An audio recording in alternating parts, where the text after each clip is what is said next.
नमस्कार सांग मैंने तो मोर गोटे नुआ मिनी ब्लॉग को आपण मानक स्वागत। एबे टाइम है 1:40 तो मुझे झील को खाइबा को दवापाई रेडी हो तो तापाई खाइबार आज बनई भात और डालमा डालमा है आलू पपेया और गाजर पकई मुग डाली दे डालमाटा बनई आगु मुझे ग्राइंडिंग कर दौली एवं जेहेतु ता दांत है ग्राइंडिंग कर दौनी एमती हाथ टे चकटिकी दे दूची तो से भी एबे खाइबा शिखी गला धीरे धीरे।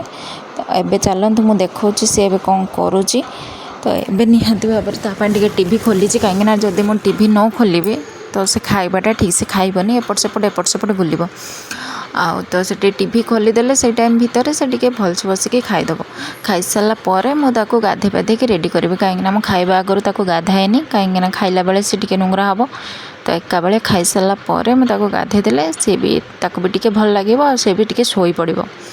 तो ये टीवीटा खोलदे आ चॉइस वीडियोटा लगेदेला कार्टून वीडियो सी तार चलला तार देखिबो से देखिबा भितर अनमाइंडेड होगी से खाई दिए आराम से। तो मो पाई फास्ट प्रायोरिटी है से खाइबा मुझे जानी टीवी गोटे बैड हैबिट फिर भी मुझे खोलुची से खाइबा टाइम रे ही।